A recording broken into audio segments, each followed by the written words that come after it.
The next question is, I would like to know, are there any pantheons that are good for kids or teenagers? Not to my knowledge. I think all pantheons would be appropriate for anyone, but the thing that occurs to me about that question is there are certain deities that I think are sympathetic toward teenagers or children, and I would, like the mother goddesses, of course, are always appropriate. Um, and Lord Ganesh or Lord Ganesha occurs to me as well because he is a child deity. But that would be my first association would be Lord Ganesh.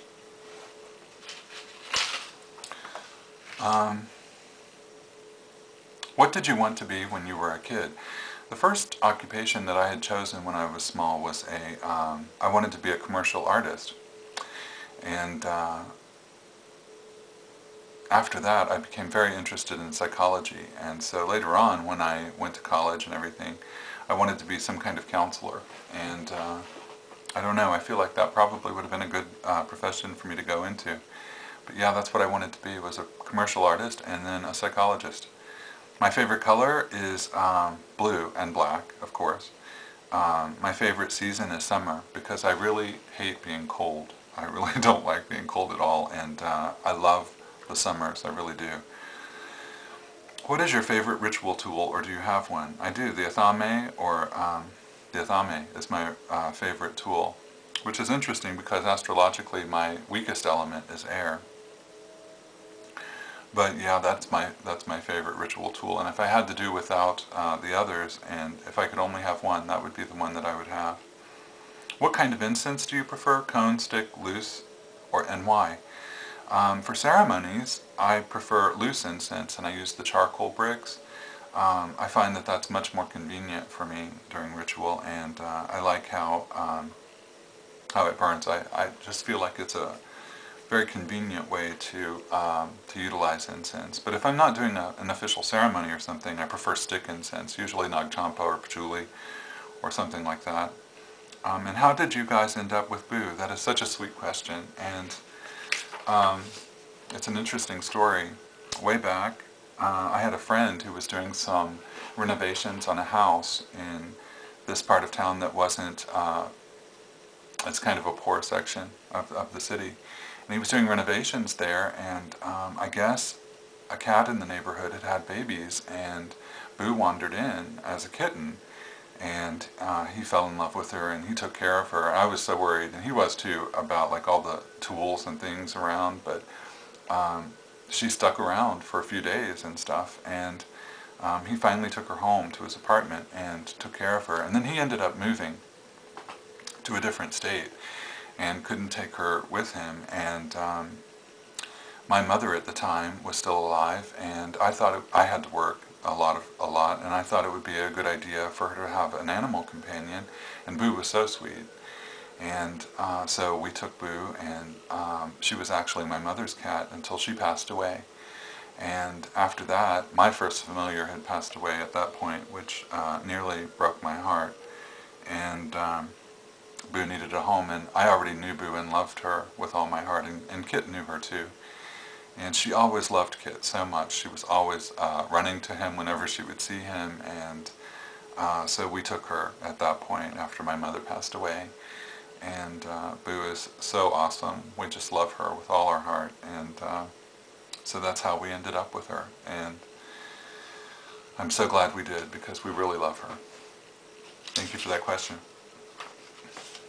The next question is, do you participate in other people's religious practices? For instance, if you were invited to a family member's baptism at a church, or if your mom invites you to a Christmas play at her church. Actually, that's such a good question. I tend to be very ecumenical, and I honor all religious paths, and I absolutely do participate in religious practices if I'm invited to do so by loved ones, or to attend a ceremony that's important in someone that I love's life. I will absolutely go and participate in it. So yeah, absolutely. Next question is, sometimes I bring home unwanted energies from cleaning other people's houses. Any suggestions as to best clear my space and center anew? I would use, what I use when I want to clear a space is I do a smudging ceremony where I use smudge, or if I don't have a smudge stick, then I use just sage, and I'll burn that. And I'll move counterclockwise through the space with the intention of ridding the space of negative energy or negative entities. And I might do some kind of prayer or a declaration stating what I'm doing. And then following that, I go clockwise and I bless the space with some kind of consecrated water, usually consecrated water and salt. And that has a purifying effect as well. And if I'm really being thorough, then I will go through and anoint all of the entryways with oil, with consecrated oil, and I will invoke blessing upon the space. So yeah, that might take a little while, I guess, for a daily kind of thing. But yeah, I would do that at least once a week. That's the kind of thing I do to clear a space of unwanted energy. Crystal grids work really well too, for keeping out unwanted energies. So that might be something you might want to look into. And the last question is, I understand that the goddess and the god take many forms and names to connect with so many people. How would you recommend opening myself to the ones that are trying to get my attention? I feel myself pulled toward Freya, Bast, and Athena. I feel that she is the one and the same, but should I call on only one? As for the god, I feel pulled toward Pan. I would greatly accept any advice. That's a good question too. I would, if you're feeling called toward certain deity forms, sometimes that's a good indication that those deities want to work with you. And I would do some research on them, and I would learn as much as I could about their mythology and historical worship. And I would open myself to them and introduce myself to them, of course, and then I would begin a relationship with them and begin working with them. I would also pay attention to things like dreams and to synchronicities that happen. Sometimes deities connect with us along those lines. Bast is the deity that I work with primarily on a day-to-day basis. And when I first began working with Bast, she began showing up in my dreams before I started working with her, and I knew in my heart that she wanted to work with me. And I'm so grateful too, because I really, really love the goddess Bast. Anyway, this has been very fun, and I hope that I answered everyone's questions sufficiently. If you had wanted more clarification or something, just let me know, and I'll try to do my best. And that's it. May the great goddess and the great god bless all of us. Blessed be, and peace.